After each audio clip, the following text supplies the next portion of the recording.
નમસ્કાર મિત્રો, સ્વાગત છે તમારું અમારી ચેનલ ગુજ્જુ હેલ્થી હેબિટ્સમાં। મિત્રો, 1 ચમચી આ નાના કાળા દાણા દૂધથી 8 ગણા વધુ કેલ્શિયમ આપે છે તમારા હાડકાં માટે। તમે બિલકુલ સાચું સાંભળી રહ્યા છો। 100 ગ્રામ દૂધમાં માત્ર 120 મિલીગ્રામ કેલ્શિયમ હોય છે અને 100 ગ્રામ આ નાના એવા દાણામાં 975 મિલીગ્રામ કેલ્શિયમ હોય છે, એટલે કે દૂધ કરતાં 8 ગણા વધુ કેલ્શિયમ। અને જો તમે આ રોજ 21 દિવસ સુધી લેવા તો મિત્રો, તમારા ઘૂંટણનો દુખાવો, પીઠની સખ્તાઈ, જોડાનો દુખાવો, નબળા હાડકાં આ બધું જ ધીમે ધીમે ઓછું થવા લાગશે। મિત્રો, પહેલાં મને કમેન્ટ કરીને જરૂર જણાવજો કે તમારી ઉંમર કેટલી છે અને મિત્રો, તમારા જોડામાં દુખાવો ક્યારેથી છે અને કેટલા વધારે છે, જેથી મિત્રો બીજા લોકોએ પણ તેમના અનુભવ અમારા સાથે શેર કરી શકે અને કદાચ કોઈ બીજાને અનુભવમાંથી તમને પણ તમારી માટે ઉપયોગી વાતો પણ તમને મળી શકે છે। તો મિત્રો, ટિપ્પણી કરો અને એકબીજાની મદદ કરવાની કોશિશ પણ કરો। તલ હોય, કાળો તલ। હવે કાળા તલ નામ સાંભળીને તમારા મનમાં તરત જ એક સવાલ ઊભો થશે। તમે કહેશો કે ડૉક્ટર સાહેબ, તલ તો વધુ ગરમ તાસીરવાળા હોય છે, ગરમીમાં આ ખાશું તો નુકસાન નહીં થાય? આ વાત તમારી સંપૂર્ણ રીતે સાચી છે, પરંતુ એક સદીઓ જૂની આયુર્વેદિક રીત છે, જેને જો તમે તલને લેશો તો ગરમીઓમાં પણ કોઈ જ નુકસાન તમને નહીં કરે, કંઈ પણ તકલીફ તમને નહીં થશે। અને આજે હું તમને એ રીત પણ જણાવવાની છું કે ગરમીમાં પણ તમે આને કેવી રીતે લઈ શકો અને તેનો ફાયદો કેવી રીતે તમે ઉઠાવી શકો છો। જો આપણા બધા બાળકો સાથેથી સાંભળતા આવ્યા છીએ કે દૂધ પીવો અને તમારા હાડકાં મજબૂત થશે, પણ તમે ક્યારેય પોતાનામાંથી પૂછ્યું છે કે દૂધ પીને પણ ઇન્ડિયન લોકોમાં ઓસ્ટિયોપોરોસિસ અને જોડાનો દુખાવો કેમ એટલો બધો સામાન્ય છે? ભારતમાં 50 વર્ષની ઉંમર પછી દરેક ઋતુમાં એક વ્યક્તિને ઓસ્ટિયોપોરોસિસ થાય જ છે, એટલે હાડકાં નબળા પડવા અને હાડકાં નબળા થઈ રહ્યા છે, હાડપિંજર ખોખલા થઈ રહ્યા છે, કારણ કે કેલ્શિયમ એકદમ એકલો કામ નથી કરી શકતો। કેલ્શિયમ હાડકામાં સારી રીતે થવા માટે મેગ્નેશિયમ, ઝીંક, કોપર, મેંગેનીઝ અને વિટામિન K2 જેવી બીજી ન્યુટ્રિશન્સની જરૂર પડે છે, અને આ બધી જ વસ્તુઓ સામાન્ય રીતે કેલ્શિયમની ગોળીઓમાંથી નથી મળતી, અને વધારે ભાગ ઇન્ડિયન ડાયટમાં ન્યુટ્રિયન્ટ્સ નહીં હોય। એટલે કે 35-40 વર્ષની ઉંમર પછી પણ ઘૂંટણમાં દુખાવો, કમરમાં એકડવું, ખભાના સખત થવા જેવા લક્ષણો ઘણા સામાન્ય બની જાય છે। સવારમાં ઉઠ્યા તરત જ પગ જમીન પર મૂકતા જ એ દુખાવો જે થાય છે એ પણ બહુ સામાન્ય છે। આ બધા જ દુખાવા દૂર કરવા માટે જરૂરિયાત એવા પાવરફુલ પગલાં લેવામાં આવે છે। અમારા તલમાં ખાસ ખામી નથી, અંગ્રેજીમાં જેને સેસમ સીડ્સ કહેવામાં આવ્યા છે।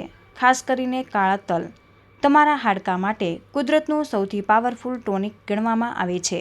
કેમ? કારણ કે તેમાં માત્ર 1-2 નહીં, પણ હાડકાં મજબૂત બનાવનાર બધા જરૂરી ખનિજ મળી આવે છે। ફક્ત 100 ગ્રામ તલમાં તમને 975 મિલીગ્રામ કેલ્શિયમ મળે છે। જેમ મેં કહ્યું કે દૂધથી 8 ગણું વધારે 350 મિલીગ્રામ મેગ્નેશિયમ પણ મળશે, જે કેલ્શિયમની શોષણ માટે ખૂબ જ જરૂરી હોય છે, અને તેમાં 7 મિલીગ્રામ ઝીંક પણ મળશે, જે હાડકાં માટે મહત્વપૂર્ણ ભાગ ભજવે છે, મેટ્રિક્સ બનવામાં મદદ કરે છે। 1 મિલીગ્રામ ત્રામ મળશે, જે જોઇન્ટ્સ હેલ્થ અને કનેક્ટિવિટી ટિશ્યુ માટે ખૂબ જ જરૂરી છે। 5 મિલીગ્રામ મેંગેનીઝ મળશે, જે કાર્ટિલેજ એટલે કે આપની જોઇન્ટ્સની અંદર પટલાને મજબૂત કરે છે, અને લગભગ 14.5 મિલીગ્રામ લોહી મળશે, જે લોહીની કમી દૂર કરીને તમને તાકાત આપે છે। એટલે એક જ ઇન્ગ્રીડિયન્ટ્સમાં એ કમ્પ્લીટ મિનરલ પેકેજ મળે છે, જે તમારા હાડકાંને બસ કેલ્શિયમ જ નહીં, આખું ફાઉન્ડેશન પૂરું પાડી આપે છે। પરંતુ વાત મુખ્ય અહીં પૂરી નહીં થાય। તલમાં 2 ખાસ કમ્પાઉન્ડ્સ પણ હોય છે કે જે તલ અને તલના મૂળ બહોળા એન્ટી ઇન્ફ્લેમેટરી એજન્ટ્સ, જે ફાયદો એ છે કે જે સાંધામાં ફૂલાવ આવે તે અંદરથી ઓછો કરે છે અને સાંધાના દુખાવાની ખરેખર કારણ બની રહેલી સોજાને દૂર કરે છે। ઈરાનમાં એક રેડ માઇટ્સ કંટ્રોલ ટ્રાયલ કરવામાં આવી હતી, જેમાંની ઓસ્ટિયોઆર્થ્રાઇટિસ એટલે કે ઘરના ગઠિયાના દર્દી 2 મહિના સુધી તલ ખાધા અને રિઝલ્ટ ખૂબ જ આશ્ચર્યજનક મળવા આવ્યું. તલ ખાવાવાળા ગ્રુપમાં ઘૂંટણનો દુખાવો લગભગ અડધો પડી ગયો હતો અને મિત્રો સાંધાની ઘર્ષણતામાં પણ નોંધપાત્ર ઘટાડો પણ જોવા મળ્યો હતો. અને આ ફક્ત એક એવી અધ્યયન નથી, એવી એક શોધ થઈ છે કે એક સેસમિન એટલે કે તલનો જે સક્રિય ઘટક છે તે હાડકાં બનાવનારી કોષો એટલે કે ઓસ્ટિયોબ્લાસ્ટની ક્રિયાશીલતા વધારશે અને હાડકાં તોડી નાખનારની કોષો એટલે કે ઓસ્ટિયોક્લાસ્ટને ધીમી કરશે. એટલે કે તલ એક સાથે જ હાડકાં બનાવવાની ગતિ વધારતો અને તોડી નાખવાની ગતિ ઘટાડતો હોય છે, બિલકુલ કુદરતી હાડકાંની મજબૂતી વધારનાર સમાન. આ માટે જ તલ આપણા હાડકાં માટે મેં કહ્યું તો બેસ્ટ ફૂડમાંના એક જ છે જે તમે લઈ શકો છો. તો ચાલો હવે તલ વિશે આટલી બધી માહિતી અને પ્રશંસા પછી સૌથી મહત્વપૂર્ણ મુદ્દા તરફ આપણે આગળ વધવું જોઈએ. પરંતુ તલ કેવી રીતે લેવા તે સમજાવું. તલ લેવા માટે ના 3 સૌથી અસરકારક રીતો જણાવીશ અને દરેક રીતમાં ઉનાળો અને શિયાળા માટે અલગ અલગ પદ્ધતિ પણ કહીશ, જેથી તમે આખા વર્ષ તેને સહેલાઈથી લઈ શકો. ત્યારે પહેલો રસ્તો છે પલાળેલા તલ ખાવા. આ ઉનાળા માટે એટલે કે ગરમીની સિઝન માટે સૌથી વધુ સલામત અને સૌથી વધુ અસરકારક રીત માનવામાં આવે છે. કેલ્શિયમની શોષણ શક્તિને 30% સુધી વધારો છે.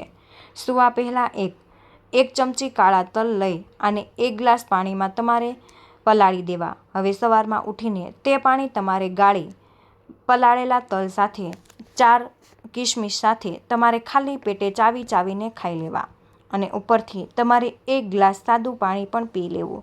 પલાળેલા તલ ખાવાનો બેસ્ટ સમય હોય છે સવારે 6 થી 8 વાગ્યાનો વચ્ચે ખાલી પેટે લેવા. જો ગરમી વધારે હોય જેમ કે આજકાલ છે તો મિત્રો તમારે આ ક્વોન્ટિટીને તમારે અડધું કરી દેવું. અને જો તમે શિયાળામાં લઈ રહ્યા છો તો તમારે આને આખી ચમચી ભરી અને આથી ઘણો ફાયદો થશે. બીજો રસ્તો છે તલ અને દહીંની ચટણી. આ પદ્ધતિ ખાસ કરીને ગરમી માટે બનાવેલી છે, કારણ કે મિત્રો દહીંની ઠંડી તલને ગરમાઈને બેલેન્સ કરે છે. અને મિત્રો સાથે સાથે આ ટેસ્ટમાં પણ તમને બહુ જ સારું એવું લાગશે. તો તમે આને રોટલી, પરાઠા કે ભાત સાથે પણ આરામથી ખાઈ શકો છો. બનાવવા માટે તમે 2 ચમચી કાળા તલ લો અને 2 ચમચી તાજું દહીં લઈ 1 લીલું મરચું, તમારે ટેસ્ટ માટે 4-5 પાન લેવા, ધાણા લેવા, અડધી ચમચી જીરું પાવડર અને મીઠું બહુ તમે સ્વાદ પ્રમાણે લઈ શકો છો. થોડું વધુ અને થોડું ઓછું પણ તમે તેને કરી શકો છો. પહેલાં તમારે તલને બહુ જ હળવા શેકી લેવા. માત્ર 1 કે 2 મિનિટ માટે ધીમા આગે તમારે શેકવા. પછી તેને તમારે મિક્સર જારમાં નાખી દહીં, લીલા મરચાં, ધાણા, ઝીણું પાવડર સાથે તેને તમે ગ્રાઇન્ડર કરી લો. તે ભળીને બધું જ સારી રીતે પીસી લો. એક સ્મૂથ પેસ્ટ બનાવો. તો મિત્રો ખાવા સાથે દિવસમાં તમારે 1 કે 2 ચમચી લેવી. આ ચટણી ગરમીમાં પરફેક્ટ રહેશે, બહુ જ ગમશે અને ટેસ્ટમાં પણ તમને મજા જ આવશે.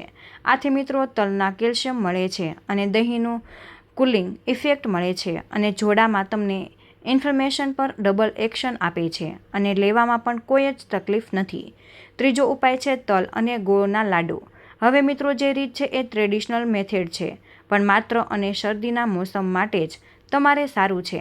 નવેમ્બરથી ફેબ્રુઆરી સુધી જ્યારે ઠંડી મહિના હોય ત્યારે તમે આને લઈ શકો છો. ગરમીમાં ખાવાનું તમે ભૂલશો નહીં. તે માટે લેવું 100 ગ્રામ કાળા તલ, 80 ગ્રામ ગોળ અને 1 ચમચી દેશી ઘી. બનાવવા માટે તમારે પહેલાં તલને ધીમા તાપે હળવા પીળા થાય ત્યાં સુધી તમારે તેને શેકવા. એટલે જ્યારે પણ હળવી સુગંધ આવવા લાગે ત્યાં સુધી તમારે શેકવા. અને ઘીને ગરમ કરો અને તેમાં ગોળ પીગળાવો. જ્યારે પણ ગોળ પૂરેપૂરો ઓગળી જાય ત્યારે ગેસ બંધ કરો અને તેમાં શેકેલા તલ મિક્સ કરી લેવા. પછી થોડું ઠંડુ થઈ જાય ત્યારે તમારે હાથથી નાના તમારે લાડુ બનાવી લેવાના છે અને તમારે શિયાળામાં રોજ 1 લાડુ સવારે ખાઈ લેવો. યાદ રાખજો, ગરમીમાં ગોળ અને તલના મિશ્રણ જમવા નહીં. ક્યારેય પણ તમે આ તમારા બોડીમાં વધારે ગરમી તમને ફેલાવશે. જે થાય છે એસિડિટી, પિમ્પલ્સ અને ક્યારેક નાકમાંથી લોહી પણ આવવાનું શરૂ થઈ જાય છે. તો મિત્રો તલ બહુ જ પાવરફુલ વસ્તુ છે, પણ દરેક લોકોને બધા માટે યોગ્ય નથી. આ કારણે કેટલાક કેસમાં તલ ન જમવા જોઈએ. મિત્રો, જો તમને કિડની સ્ટોન બનતા રહે છે તો આ ન લેવા જોઈએ, કારણ કે તલમાં ઓક્લેટેસ હોય છે જે સ્ટોન બનાવવાનું જોખમ વધારી શકે છે. બીજું, પિત્તવર્ધક લોકો જેમને વારંવાર એસિડિટી, મોઢાના ચાંદા કે પેટમાં જલનની શિકાયત હોય તો તે પણ તલ ખૂબ જ મર્યાદિત માત્રામાં જ લેવા બિલકુલ ટાળવા જોઈએ. ત્રીજું કે પ્રેગ્નેન્ટ મહિલાઓ, ખાસ કરીને પ્રથમ ત્રિમાસમાં એટલે કે પ્રથમ 3 મહિનામાં તલ બિલકુલ ન લેવા જોઈએ. અને ચોથું કે બ્લડ થિનર્સ લેતા લોકો માટે તલ લેવા યોગ્ય નથી, કારણ કે તેમને તલમાં વિટામિન કે હોય છે જે દવાઓ સાથે ઇન્ટરેક્ટ કરી શકે છે. અને હા, જો 2 મહિનાથી નિયમિત ઉપયોગ તમે છતાં પણ તમારા જાંઘાના દુખાવામાં રાહત ન મળે તો ફરજિયાત કન્સલ્ટ કરો. ફક્ત ઉપચાર પર ડિપેન્ડ ન રહેશો તો ક્યારેક તમારી પ્રોબ્લેમ વધારે પણ થઈ શકે છે. તો મિત્રો, આજે તમે શીખ્યા કે કાળા તલ કેમ તમારા હાડકાં માટે સૌથી સસ્તું અને સૌથી પાવરફુલ ટોનિક છે, અને ગરમીના મોસમમાં તમે તેને કઈ રીતે સલામત રીતે લઈ શકો છો. જો આ વિડીયો તમને મદદગાર લાગ્યો હોય અને કંઈક તમે નવું શીખ્યા હોય તો મિત્રો, તમારા પરિવારના સભ્યો સાથે જરૂર શેર કરી દેજો.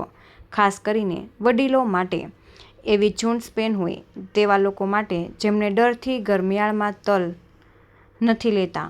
અને અમને કમેન્ટમાં જરૂર જણાવજો તમે મિત્રો કયો તલ મેથડ તમે ટ્રાય કરશો, મેથડ નંબર 1, 2 કે મેથડ નંબર 3. તો મિત્રો સબસ્ક્રાઈબ કરજો, કેમ કે આવા સરળ, સસ્તા અને વિજ્ઞાન આધારિત નુસ્ખા હું તમારા માટે લાવતી રહીશ. તો મિત્રો, મને આશા છે કે આજનો આ વિડીયો તમને જરૂર પસંદ આવ્યો હશે. અને હા, વિડીયોમાંથી તમને કંઈક ને કંઈક નવું શીખવા જરૂર મળ્યું હશે. તો મિત્રો, આજના વિડીયોમાં બસ આટલું જ. આજની આ માહિતી તમને કેવી લાગી અને આ વિડીયો તમે કયા શહેરમાંથી સાંભળી રહ્યા છો તે અમને કમેન્ટમાં જરૂર જણાવજો. વિડીયો પસંદ આવ્યો હોય તો વિડીયોને લાઇક અને તમારા મિત્રો સાથે શેર જરૂરથી કરી દેજો. ચેનલ પર નવા હોય તો ચેનલને સબસ્ક્રાઈબ કરવાનું બિલકુલ ભૂલશો નહીં. વિડીયોને અંત સુધી જોવા બદલ આપનો ખૂબ ખૂબ જ આભાર.